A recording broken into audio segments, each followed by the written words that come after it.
হে জগতবাসী, আজ আমি শামীম আলী চিশতি আপনাদের সামনে যে আলোচনাটি নিয়ে আসলাম, সে আলোচনাটি হলো, আমরা এই পৃথিবীতে দেখেছি যে বড় বড় অলিয়া উলিয়া এবং বড় বড় নবী রাসূল যারা, তারাও কিন্তু খুব দুর্ঘটনায় মারা গেছে।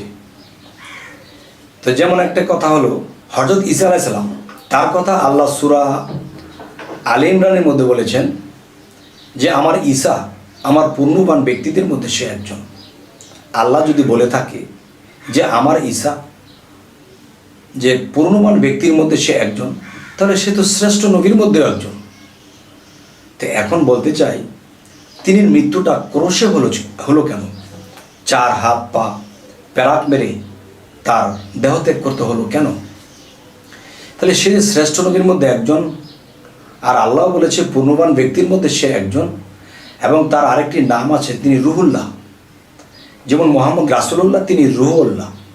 তাহলে রুহুল্লাহ যদি তিনি হয়ে থাকে, তাহলে সেও তো অনেক বড় এবং শ্রেষ্ঠের কাতারে। আল্লাহ তাকে শ্রেষ্ঠ মনোনয়ন দান করেছেন। তো আজকে যে কথাটি বলতে চাবো, যে তাই বলে কিন্তু ঈসা আলাইহিস সালাম ছোট হয়ে যায়নি। তিনি একটা কথা বলেছে যে আমি এই পৃথিবীতে আগমন হয়েছি, আমি মানুষের মুক্তির জন্য, মানুষের আত্মার মুক্তির জন্য আমি এই পৃথিবীতে এসেছি। তাহলে তিনি নিজেকে আঘাত দিয়ে, নিজেকে কষ্ট করে এই পৃথিবী ত্যাগ করলেন। তবে যেভাবে তার মৃত্যু হয়েছিল, এতে কিন্তু আমরা মন্তব্য করতে পারি যে তিনি একজন নবী, তার মৃত্যু এভাবে হলো কেন? তিনি তো বলেই এসেছেন যে আমি মানব কল্যাণে এবং মানুষের আত্মার মুক্তির জন্য আমি পৃথিবীতে এসেছি। এই হলো এক বিষয়। তাহলে এই পৃথিবীতে আরও নবী রাসূলরা ছিল, অনেক অপদস্থ হয়েছে। তা বলে কি তারা খারাপ ছিল? না বাবা, তাদেরকে আমরা কখনই খারাপ ভাবতে পারবো না। এই হলো এক বিষয়। আরেকটি বিষয় হলো, এই পৃথিবীতে দেখা যায় বর্তমানে নবুয়ত নেই, নবুয়ত খতম।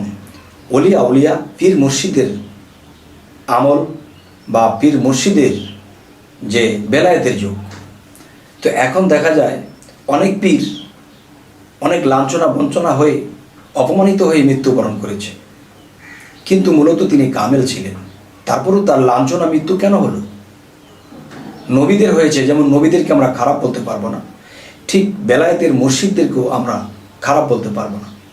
কোনো কোনো পীর দেখা গেছে, ময়মনসিংহ কিশোরগঞ্জ একজন পীর ছিলেন, তিনিকে হত্যা করা হয়েছে। দেখা গেছে আমরা দলিল গ্রন্থ যদি ঘাঁটি, অনেক নবীদেরকেও হত্যা করা হয়েছে। তাহলে বেলায়েতের যে পীর আউলিয়া, এদেরকেও হত্যা করা হয়, তাহলে তাকে খারাপ বলতে পারবো না। কেননা যে আল্লাহ বলেছে, আমি যাকে যেভাবে খুশি মনোনয়ন দান করি, আমি যাকে লাঞ্ছনা দেই তাকে আমি বুঝেই লাঞ্ছনা দিয়ে থাকি, আর যাকে সম্মান দেই আমি বুঝেই দিয়ে থাকি।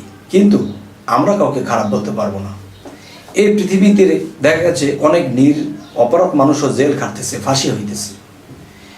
আবার দেখা যায় যে এভাবে যদি আমরা ভাবি, তাহলে বর্তমানেও অনেক পীর মুর্শিদের অনেকভাবে মৃত্যু হয়, তাকে আমরা খারাপ বলার দরকার নেই। কারণ বুঝতে হবে যে আল্লাহ যা করে তা ভালোর জন্যই করে। তিনি যদি খারাপ কর্ম করে থাকে, তার বিচার হবে। তিনি যদি ভালো করে, তাহলে তারও সে ফল পাবে। তাই আজ আমি যে কথাটি বলতে এই আলোচনা করতেছি, সে আলোচনাটি হলো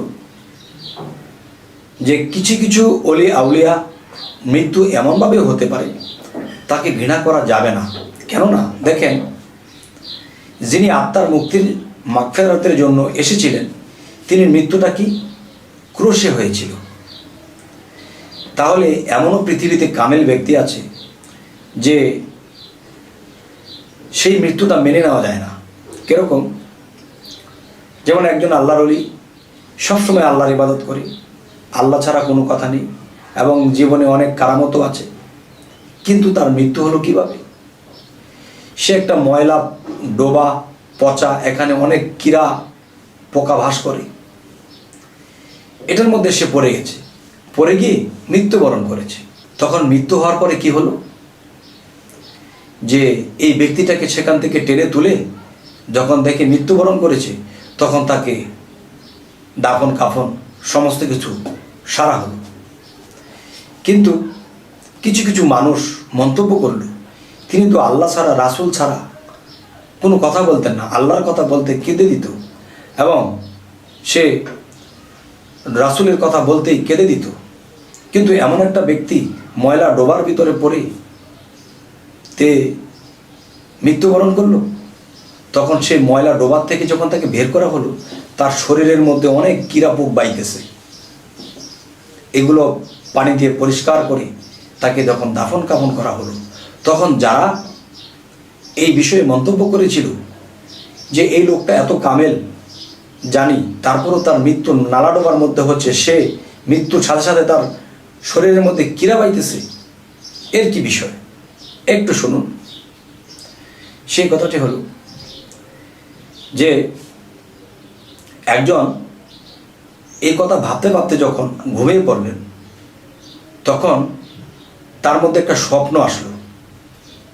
স্বপ্নের মধ্যে তাকে বলা হচ্ছে, তুমি যে এই লোকটাকে নিয়ে তোমরা নিন্দা করতেছো ভিতরে ভিতরে, যে লোকটা এত কামেল ছিল, আল্লাহর ওলি ছিল, তার মৃত্যুটা এরকম নালাডোবার মধ্যে কেন হলো?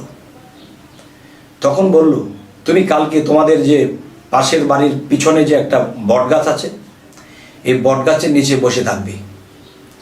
বসে থাকলে অনেক লোক এখান দিয়ে আসা যাওয়া করবে একই পোশাক পরে। তাদেরকে জিজ্ঞাসা করো যে তোমরা কোত্থেকে এসেছো।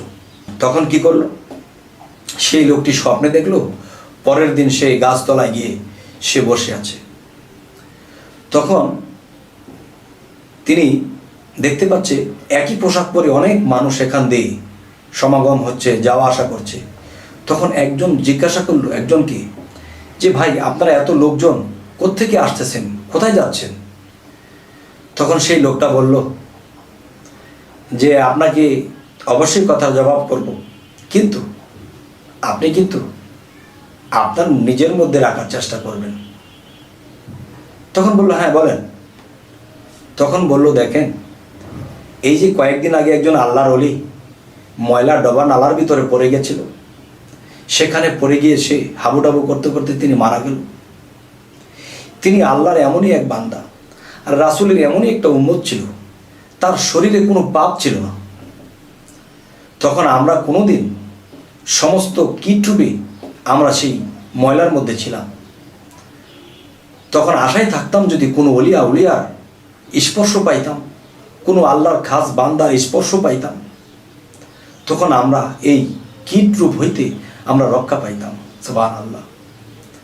এরপর কি হলো যে এই লোকের, এই পবিত্র মানুষটির, এই আল্লাহর ওলির শরীরের স্পর্শে আমরা সেই ময়লার মধ্যে, এই নর্দমার মধ্যে যত কীটরূপে ছিলাম, সমস্ত পোকা মাকড় যা কিছু আমরা ছিলাম, সকলে তার শরীরের স্পর্শে আমরা মুক্ত হয়ে গেছি। আমরা সেই কীটরূপে আর নেই। আমাদের আত্মা সেখান থেকে মুক্ত হয়ে আমরা মানব জন্মে ফিরে পেয়েছি। আমরা বিগত জন্মে অনেক পাপিষ্ট হয়েছিলাম, যার ফলে আজ আমরা এই তিনি রুচিলায়, তার পবিত্র শরীরের ছোঁয়ায় আমরা পবিত্র হয়ে, নিষ্পাপ হয়ে আমরা মানব জন্মে ফিরে এসেছি। তাই বলবো যে এই পৃথিবীতে ঈসা আলাইহিস সালাম এমন একজন ব্যক্তি যে তিনি আল্লাহর ইবাদত করেছেন এবং মানুষকে যেভাবে শিক্ষা দিয়েছেন, তিনি মানুষের মুক্তির জন্য এই পৃথিবীতে জন্ম নিয়ে এসেছিলেন। তেমনি বেলায়েতের যুগে অনেক অলিয়া উলিয়া যাদেরকে দেখে চেনার মতো নয়। তাই এই পৃথিবীর কোনো অলিয়া উলিয়াকে আমরা অবহেলা করতে পারবো না, কার মধ্যে কী আছে। তাই সকলকে আমাদের ভক্তি সালামের মধ্যে থাকব। যদিও বুঝি তিনি একটা খারাপ কাজ করেছে, খারাপ দেখেছি, তবুও বুঝতে হবে যে তিনি তো আল্লাহর ইবাদত করে। তখন তাকে যদি আমরা জিজ্ঞাসা করি, বাবারে এইটা দেখলাম, এরকম একটা খারাপ আপনার দ্বারা হলো, তখন তিনি আমাদেরকে অবশ্যই একটা জবাব দেবেন। কিন্তু না জবাব শুনে আমরা কি করি? গীবত করতে থাকি। তখন সেই গীবত করতে করতে একদিন আমরা সেই নর্দমার কীটের মতো হতে হবে। তাই বলে কি যে আজকের পর থেকে ওলিয়া আউলিয়াদেরকে দেখলে সম্মান করব, ভক্তি জানাবো, কিন্তু আমরা গীবত করব না।